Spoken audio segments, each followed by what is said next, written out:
নারীরা দেখবেন কৌশলে সুদ খায়, দেখবেন টাকা হাওলাত চাইলে নাই, আপনি খুঁজা চাইন কালকে যাইয়া দেখবেন নাই।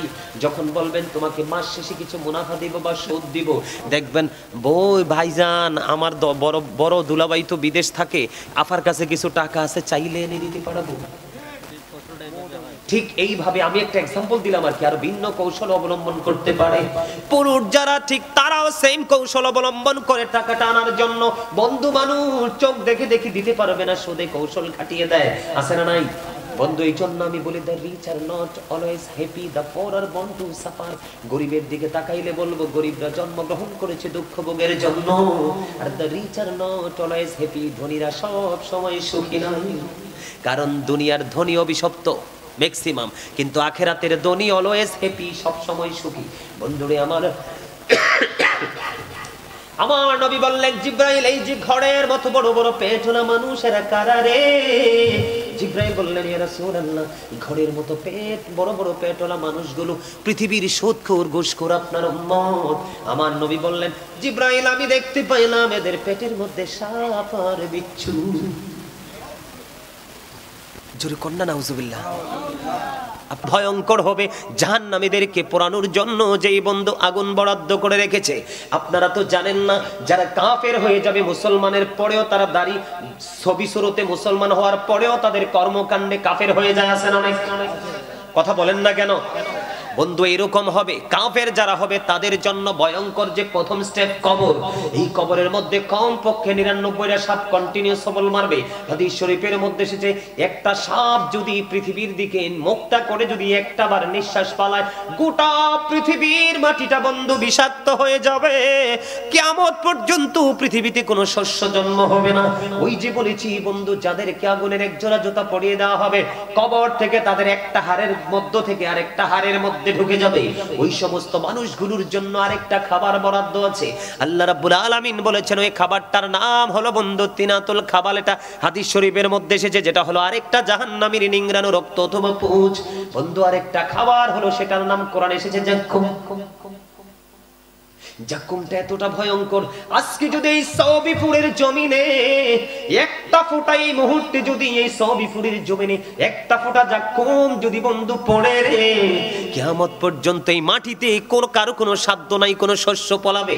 বন্ধু যদি কোনো শস্য জন্ম না হয়, পৃথিবীর কোনো প্রাণী বাঁচতে পারবে না। পৃথিবীর কোনো প্রাণী যদি বেঁচে না থাকে, তাহলে পৃথিবীর কোনো দরকার নেই। বলে হুজুর তাহলে এত অন্যায় অপরাধ হচ্ছে, কোনো রিঅ্যাকশন কেন হচ্ছে না? আল্লাহর হাবিব যখন পৃথিবী ছেড়ে চলে যাবে, আজরাইল যখন আসলেন আল্লাহর হাবিবের প্রাণ পাখি নিতে, আয়েশা নবীকে সালাম দিয়ে বললেন ইয়া রাসূলুল্লাহ, আল্লাহ বলেছে আপনি যদি রাজি থাকেন, আপনার যদি সম্মতি থাকে, আজকে আপনাকে চলে যেতে হবে। জোরে জোরে কন্যা সুবহানাল্লাহ। আপনার আমার ক্ষেত্রে এরকম বলবেনই ফেরেশতা? হ্যাঁ, আয়েশাই তো খাবলা দিয়ে নিয়ে যাবে, জাস্ট টাইম, নো কমপ্লেইন। ঠিক না? ঠিক। নবীকে যখন বললেন, নবীজি বললেন আল্লাহ যেমনে চায় আমি এমনি রাজি। সুবহানাল্লাহ কোন, কারণ বন্ধু তো কি, এক বন্ধু তো আরেক বন্ধুকে কষ্ট দিতে পারে না। এক বন্ধুর সাথে আরেক বন্ধু প্রেমের দিক দিয়ে মিশে গেছেন, ঠিক কেন বলেন না? বন্ধু আমি আপনাদেরকে বলি, আল্লাহর হাবিব চলে যাওয়ার আগে আজরাইলকে বললেন, আজরাইল আমার চলে যাওয়ার আগে কিছু শর্ত আছে। কয় শর্ত কি? আমাকে তোমার ফয়সালা দিতে হবে। আমি যদি পৃথিবী ছেড়ে চলে যাই, আমার উম্মতগুলো একা হয়ে যাবে, দায়িত্ব নিবে কে? আল্লাহ রাব্বুল আলামিন জিব্রাইলের মাধ্যমে খবর জানিয়ে দিলেন, জিব্রাইল আমার হাবিবকে জানিয়ে দাও, আমি আমার হাবিবের উম্মতের দায়িত্ব আমি আল্লাহ নিজেই নিয়ে নিলাম। এই জন্য আমাদের মর্যাদা এত বেশি আখিরি নবীর উম্মত হওয়ার কারণে। বন্ধু আমি আপনাদেরকে বলি, কাফেরদের জন্য আরো ভয়ঙ্কর শাস্তি। একদিকে 99 সাপ, বিষাক্ত সাপ কন্টিনিউ কি করবে? কামড় দিতে থাকবে, কিন্তু বাঁচতেও পারবে না, মরতেও পারবে না, পালাতেও পারবে না। সৌদ নামক একটা পাহাড় আছে, জাহান্নামের মধ্যে উঠতে লাগবে 70 বছর। কত বছর? উঠতে লাগবে 70 বছর, নামতে লাগবে তেমন। এইভাবে তার সাজাটা বন্ধ বহাল থাকবে। আপনারা দেখবেন, আমার দিকে তাকান, আপনারা দেখবেন অনেক দূরে ভ্রমণে যান না, হাইওয়ে রোড দিয়ে, মানে বিশ্ব রোড দিয়ে যাওয়ার সময় দেখবেন অনেক বেশি রৌদ্র যখন পড়ে, আপনারা নজর দিয়ে দেখবেন সামনে যদি বসেন গাড়ির, মনে করবেন যেন রাস্তার উপর পানি। দেখা যায় কিনা? হাদিস শরীফের মধ্যে সমাধান এসেছে, আল্লাহর হাবিব বলে দিয়েছেন, ওই যে অনেক বেশি তীব্র রৌদ্র থাকার পরে তোমরা যখন দেখবা রাস্তার উপর, পিচ ঢালা রাস্তার উপর, মনে হবে দূরে যেন পানি, যাইয়া দেখবা আসলে পানি নাই, এটা ধোঁকা। যারা কাফের বেঈমান মুশরিক তাদের অবস্থা হবে তেমন। তারা মনে করে যাবে পানি দেখে খাইতে যাবে, আসলে যাইয়া দেখবে কিছুই নাই। আর মুমিন যারা, তাদের জন্য অটো সব বরাদ্দ থাকবে। বন্ধুরে আমার, আমি আপনাদেরকে কেমন করে বলবো, এই যে জাক্ষণ নামক খাবারটা জাহান্নামীদের জন্য বরাদ্দ করা আছে, মুখের সামনে নিতে দেরি দাঁতগুলো ঝরে পড়ে যাবে, পেটের মধ্যে একটা অংশ বা একটা সরিষা পরিমাণ ঢুকতে দেরি, ভিতরের দিক দিয়ে সবগুলো বন্ধু লিকুইড হয়ে বের হয়ে যাবে। ও বন্ধু, তুমি কিন্তু সব উপলব্ধি করতে পারবে, যন্ত্রণা কষ্ট সহ্য করার মতো কোনো পরিবেশ থাকবে না, কারো কাছে শেয়ারও করতে পারবা না, বাঁচতেও পারবা না, মরতেও পারবা না, পালাতেও পারবা না। তখন কি করবা? এই পৃথিবীর বুকে কাজ করতে করতে যখন তুমি ক্লান্ত হয়ে যাও, পরিশ্রান্ত হয়ে যাও, তোমার পানি তৃষ্ণা লাগে, টিউবওয়েল অথবা মোটর থেকে যখন সাথে সাথে এনে দেয়, তোমার তৃপ্তি আসে না, ফ্রিজিং করা আছে পানি, আইস হয়ে গেছে, ঠিক কিনা বলেন? অনেক বেশি ঠান্ডা পানি যখন একটু যুক্ত করে দিবে, তখন তোমার ভালো লাগবে, অনেক বেশি পান করতে পারবা, ঠিক না? বন্ধুরে আমার, জাহান্নামী যারা, পাপী যারা, অপরাধী যারা, দু চোখ খুললে শুধু চারপাশে অপরাধী দেখা যায়, অন্যায়কারী দেখা যায়, ভালো মানুষের সংখ্যা একেবারে কম। বন্ধু, ওই পাপী মানুষগুলো পানি যখন খাইতে চাইবে, উত্তপ্ত গরম পানি তাকে খাইতে দেওয়া হবে অথবা তার মাথা দিয়ে ঢেলে দেওয়া হবে। ও বন্ধু, সহ্য করতে পারবা না, পৃথিবীর গরম পানির মতো ওইটা হবে না। নাউজুবিল্লাহ বলেন না? এই পাপীগুলোদেরকে পিটানোর জন্য যে হাতুড়িটা বানায় রাখছে, কি যে হাতুড়িটা বানায় রাখছে এদেরকে মারার জন্য, পিটানোর জন্য, ওই হাতুড়িটা যদি জমিনে রাখা হয়, পৃথিবীর কোন মানুষ চিন যদি চেষ্টা করে, একটা বারের জন্য এক চুল পরিমাণ জমিন থেকে একটু উঠাতে পারবে না। এইটা দিয়ে ছোট্ট বডির মধ্যে মারতে থাকবে। আমি আপনাদেরকে বলে দিতে চাই বন্ধু, আর যাই করেন বা না করেন, আমল করলে করেন, না করলে নাই, আপনার কবরে গিয়ে জবাব কিন্তু আপনাকে দিতে হবে। কিন্তু আমি বলবো, নবীর সাথে কোনোদিন বেয়াদবি করবেন না, সাহাবায়ে কেরামের সাথে কোনোদিন বেয়াদবি করবেন না, আল্লাহর ওলিদের সাথে কোনোদিন বেয়াদবি করবেন না। আরেকটা বিষয় হলো, আপনার সম্পত্তি আপনার কাছে, আপনার ক্ষমতা, আপনার আধিপত্য আপনার কাছে, কাউকে কোনোদিন দেবেন না। হয়তো আপনার ক্ষমতা দিয়ে অন্য কেউ সুবিধা পাবে, এইটুকুই পার্থক্য, কিন্তু কোনোদিন অহংকার করবেন না। সরিষা পরিমাণ অহংকার যদি আপনার সিনায় থাকে বন্ধু, আপনার কোনো আমল কাজে লাগবে না। লাকড়ি যেমন চুলায় আগুনের মধ্যে দিলে যেমন বন্ধু যত মন চায় লাকড়ি নিঃস্ব করা সম্ভব, ঠিক না? লাকড়ি শেষ হয়ে যায়, পাহাড় বলেন সব পুড়িয়ে ছাই হয়ে যাবে। ঠিক অহংকার মানুষের জীবনের আমলকে পুড়িয়ে ছাই করে ফেলে। আল্লাহর হাবিব জানিয়ে দিয়েছেন, আজকের দিনে মানুষ নামাজ থেকে দূরে, আল্লাহর গোলামি থেকে দূরে, ভালো কর্ম থেকে দূরে, শুধু অহংকার করার কারণে মানুষ মনে করে যে আমার তো আছে, আমার কিছু লাগবে না। দাদা কি এরকম না? অহংকারীদের সম্পর্কে রাসূল বলেছেন, তোমাদের মনের অজান্তে পায়ের নিচে পড়ে অনেক পিঁপড়েকে কিন্তু পিষ্ট হয়ে মারা যায়, তুমি জানো না? কাল কিয়ামতের দিন অহংকারী মানুষগুলো অহংকার করে সকল পবিত্রতা থেকে দূরে ছিল, নোংরামির সাথে যুক্ত হয়েছিল, কাউকে পরোয়া করনি, একজন উপদেষ্টা ভালো করে বেছে নিতে পারোনি। আল্লাহর হাবিব বলেছেন, ওই অহংকারীদেরকে অপরাধ দেখেন, নোংরামি দেখেন, সাজা দেখেন কত কোয়ালিটির। বন্ধু, ছোট্ট ছোট্ট পিপিলিকা বানানো হবে, সবগুলো অহংকারীকে একত্রিত করা হবে, চারপাশ বন্ধু আপনার অপমান তাদেরকে ঘিরে ফেলবে। আল্লাহ রাব্বুল আলামিন অর্ডার করবে, তাদেরকে পাওলাস নামক জাহান্নামের দিকে টেনে হেঁচড়ে নিয়ে যাও। জোরে জোরে নাউজুবিল্লাহ।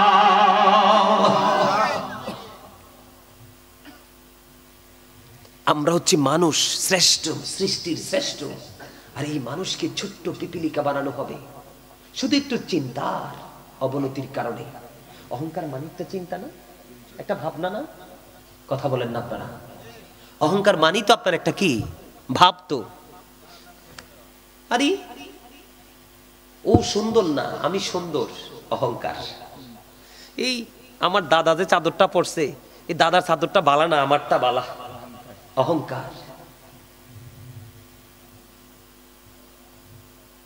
আরে এই যে পাঞ্জাবিটা পরছে, ওর পাঞ্জাবিটা পুরান, আমারটা নতুন, অহংকার। আল্লাহ সুন্দর, তিনি সুন্দরকে পছন্দ করেন, কিন্তু তোমার সুন্দরকে যখন কম্পেয়ার করতে গিয়ে আরেকজনের সাথে তাকে তুমি নিচু ভাবনা নিয়ে তার দিকে দৃষ্টি দিবে, এটাই অহংকার।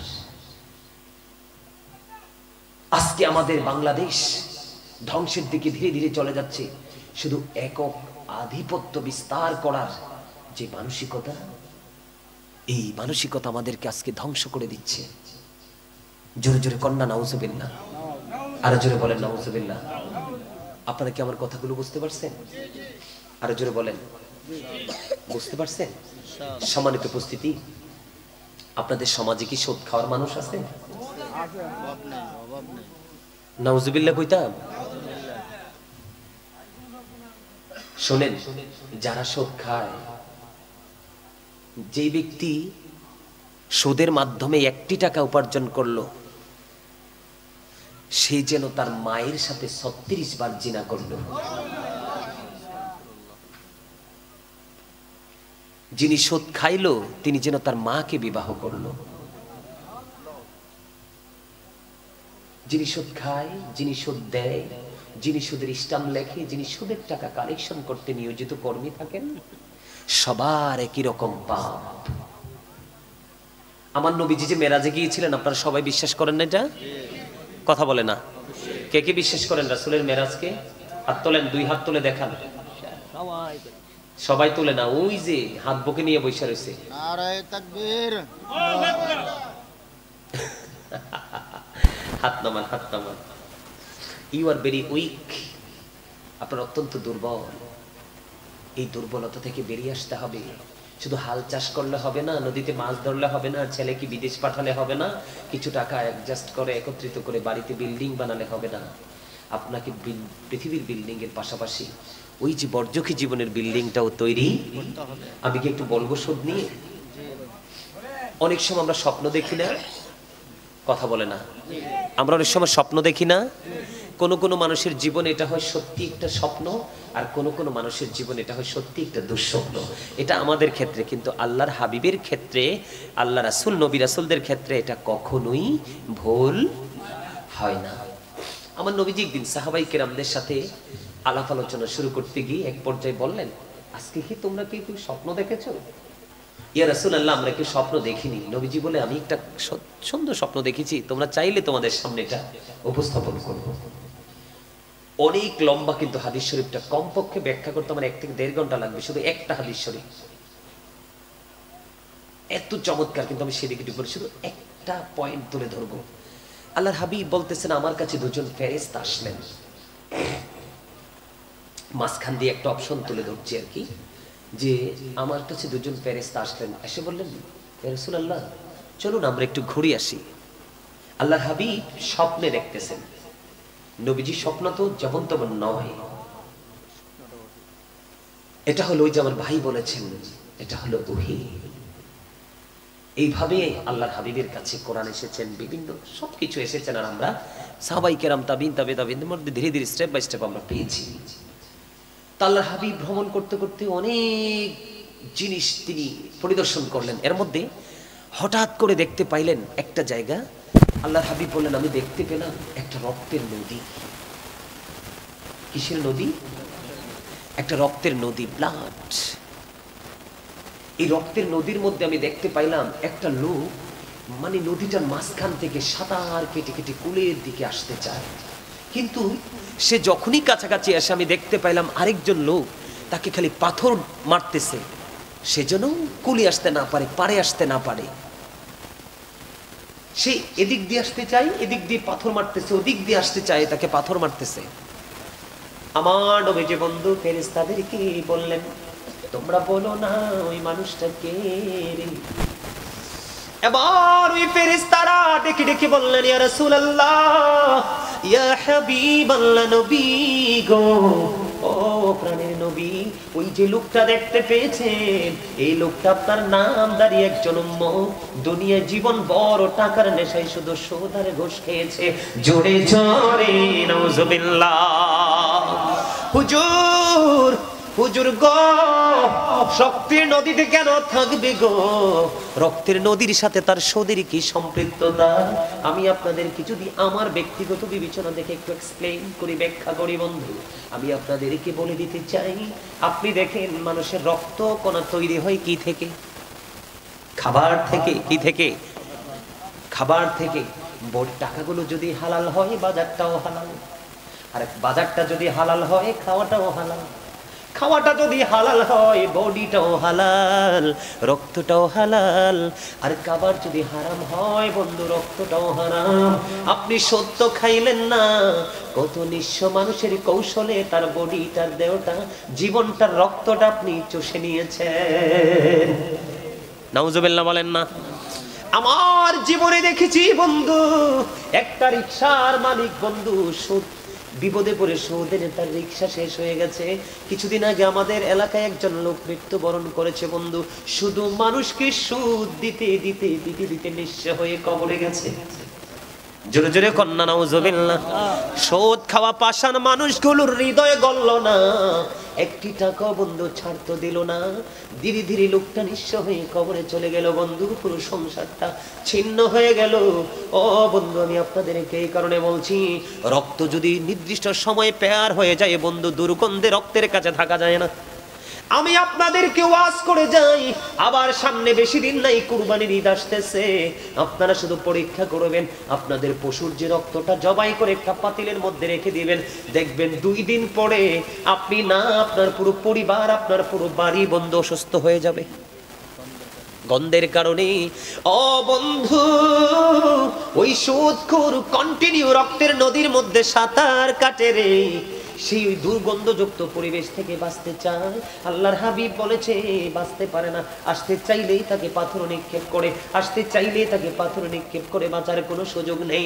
এই সুদখোর, এই জন্য তার এই সাজাটা বহাল রইল। আপনার আমার প্রাণের নবী যখন মেরাজে গেলেন, যাওয়ার পরে জাহান্নামের মধ্যে তাকিয়ে দেখলেন এক একটা মানুষের পেট এক একটা ঘড়ের মতো বড় বড়। ওই জাহান্নামের মধ্যে সবচেয়ে বেশি আমার নবী দেখেছে বড় লোক আর মহিলা। জোরে জোরে নাউজুবিল্লাহ। আপনি দেখবেন বাংলাদেশের ইতিহাস খুলে দেখেন বন্ধু, বাংলাদেশের ব্যাকগ্রাউন্ডটা আপনি খুলে দেখেন বন্ধু, ম্যাক্সিমাম বিল্ডিং ওয়ালার বাড়ির দিকে নজর দিয়েছেন, সুন্দর দেখে জানদার ব্যাকগ্রাউন্ড খুলে দেখেন, কত মানুষের জীবনে রক্ত চষে সেই কৌশল অপকৌশলে। কথা বলেন না কেন? আরো জোরে কোন। ওই অসভ্য মানুষগুলো সমাজাধিপত্য বিস্তার করে লাঠিয়াল বাহিনী তৈরি করে নিরহ মানুষের রক্ত চুষে চুষে পাহাড় গড়ে তোলা টাকার, কিন্তু জানে না আমি যেই মাটির মধ্যে দাঁড়িয়ে এত বড় গাছ হয়েছি, সেই মাটি হলো আমার চারপাশের দুস্থ মানুষগুলো। কারণ গরিব না থাকলে বড় লোকের সম্মান নাই, মূর্খ না থাকলে শিক্ষিত জাতির মর্যাদা নাই, সমাজের মধ্যে অসৎ মানুষ না থাকলে ভালো মানুষ চিনা যায় না। ও বন্ধু, মসজিদের সমাজের মধ্যে যদি হক্কানি কোনো ভালো আলেম না থাকে, সমাজ থেকে নষ্টামি দূর করা যায় না। কথা বলেন না কেন? আমার নবীজি দেখলেন এক একটা মানুষের পেট এক একটা ঘড়ের মতো বড় বড়, এর মধ্যে নারী এবং বড় লোক বেশি। বলো হুজুর কেন গো? নারীরা দেখবেন কৌশলে সুদ খায়, দেখবেন টাকা হাওলাত চাইলে নাই, আপনি খুঁজা চাইলেন কালকে যাইয়া দেখবেন নাই। যখন বলবেন তোমাকে মাস শেষে কিছু মুনাফা দিব বা সুদ দিব, দেখবেন বই ভাইজান আমার বড় বড় দুলাভাই তো বিদেশ থাকে, আফার কাছে কিছু টাকা আছে, চাইলে এনে দিতে পারবো। ঠিক এইভাবে আমি একটা এক্সাম্পল দিলাম আর কি, আর ভিন্ন কৌশল অবলম্বন করতে পারে পুরুষ যারা, ঠিক তারাও সেম কৌশল অবলম্বন করে টাকাটা আনার জন্য। বন্ধু মানুষ চোখ দেখে দেখে দিতে পারবে না, সুদে কৌশল খাটিয়ে দেয়, আছে না নাই বন্ধু? এই জন্য আমি বলি the rich are not always happy, the poor are born to suffer.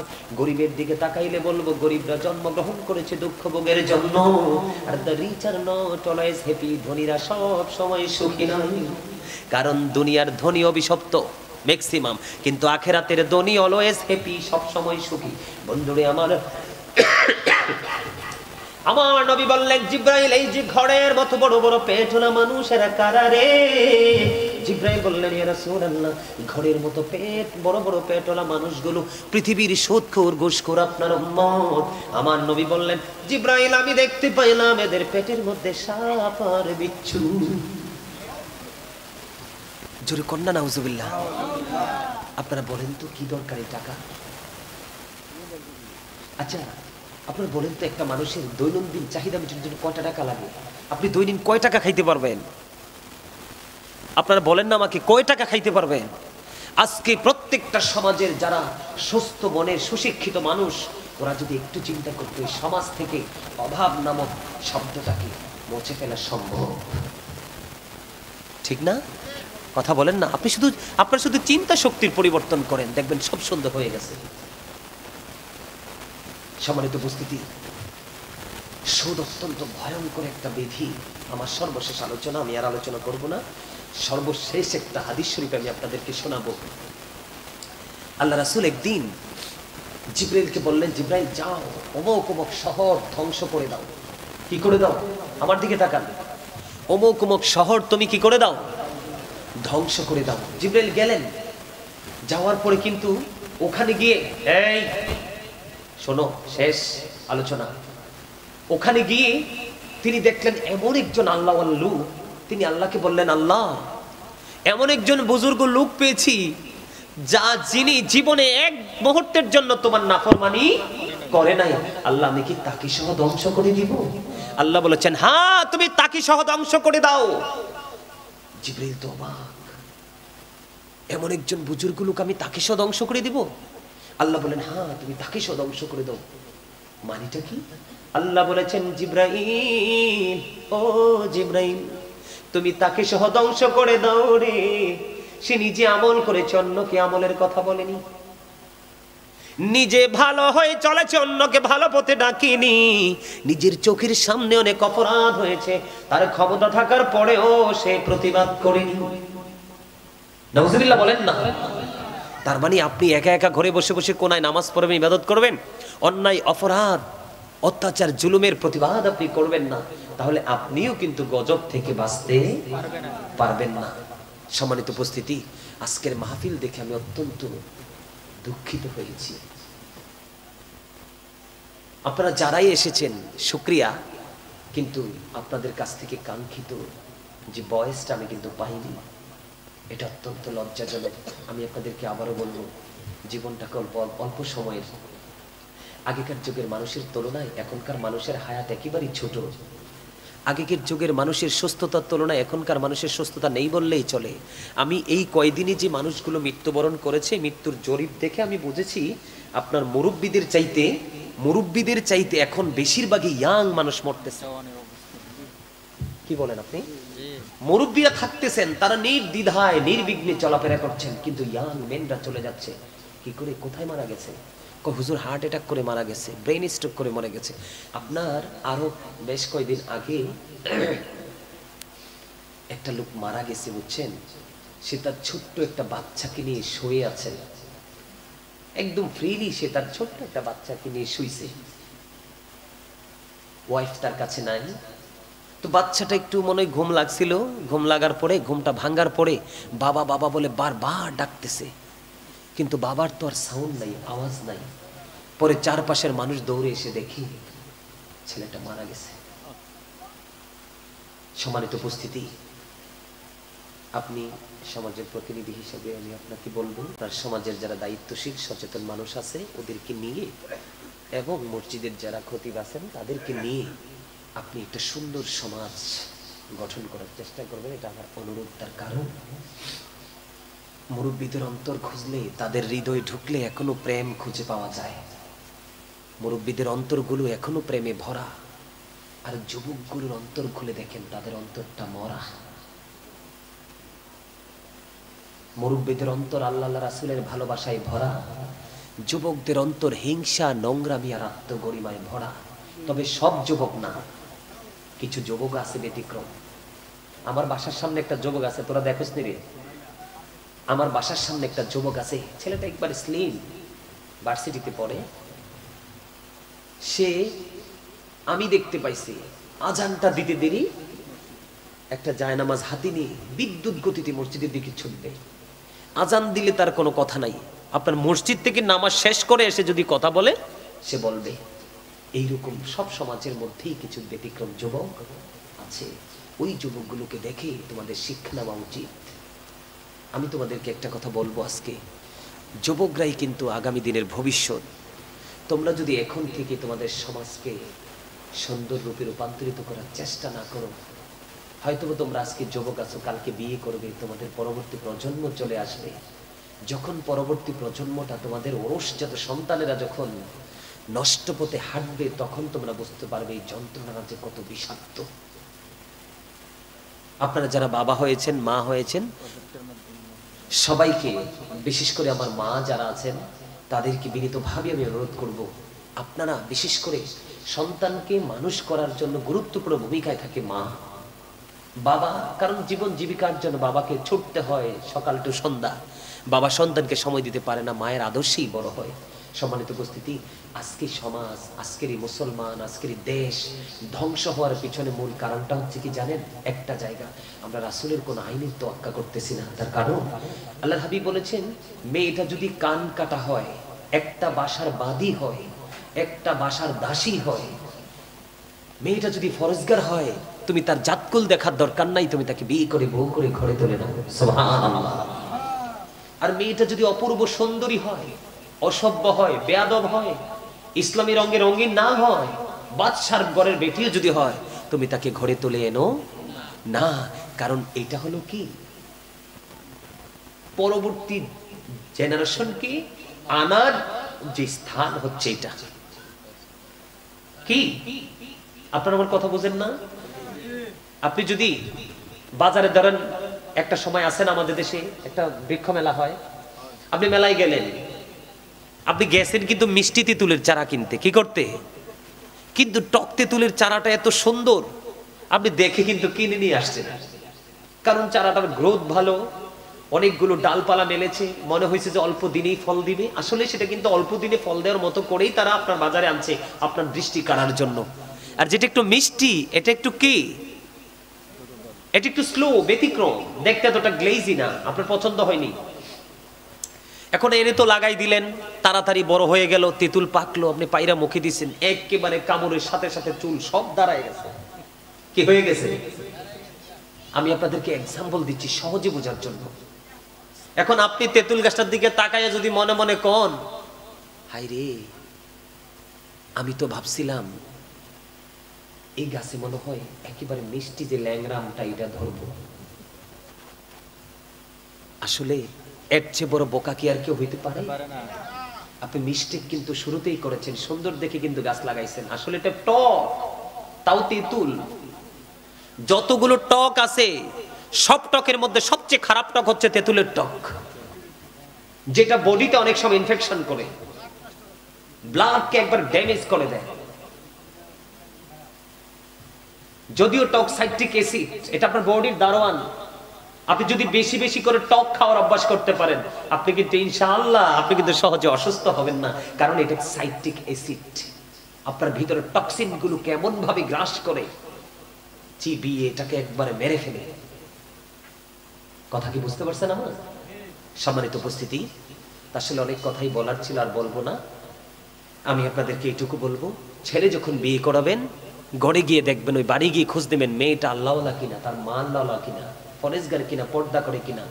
আবার যখন মেয়ে বিয়ে দেওয়ার জন্য ছেলে যখন খুঁজবেন, ওই ছেলে খুঁজতে যাওয়ার পরে দেখবেন ছেলেটা ফরেজগার কিনা, বাবাটা নামাজ পড়ে কিনা। যত বড়ই বিজনেসম্যান হোক না কেন, মরতে তো হবে।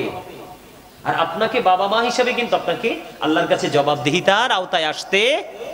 আমার দিকে তাকান। Every parent should take care their children very carefully. প্রত্যেকটা পিতামাতার উচিত তাদের সন্তানের দায়িত্ব যত্ন সহকারে পালন করা। আর আমরা সন্তান হিসেবে আমাদের উচিত, we should obey our parents. আমাদের প্রত্যেকের উচিত আমাদের পিতামাতাকে মান্য করা। আমার দিকে তাকান। আল্লাহ রাসূল বলেছেন, আদিবু আওলাদাকুম আলা থালাতি খিসালিন হুব্বি নবীকুম ওয়া হুব্বি আহলি বাইতিহি ওয়া আলা কিরাআতিল কুরআন।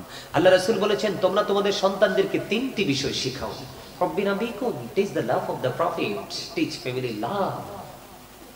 ওয়া হুব্বি আহলি বাইতিহি, নবীর পরিবারের ভালোবাসা শেখাও। কারণ নবী এবং নবীর পরিবার দুজনকেই ভালোবাসা ফরজ, এটা আমাদের জন্য ঈমান। আপনি যদি তাদেরকে ভালোবাসতে গিয়ে বিন্দু পরিমাণ বেয়াদবি করেন, ঈমান চলে যাবে। সম্মানিত উপস্থিতি, আল্লাহ রাসূল বলেছেন, আলা কিরাআতিল কুরআন, learn to recite the holy Quran. তোমরা তোমাদের সন্তানদেরকে কোরআন তেলাওয়াত শেখাও। তার মানে আপনাকে আমাকে আমাদের সন্তানদেরকে ঈমানি ট্রেনিং দিতে হবে, আমলের ট্রেনিং দিতে হবে।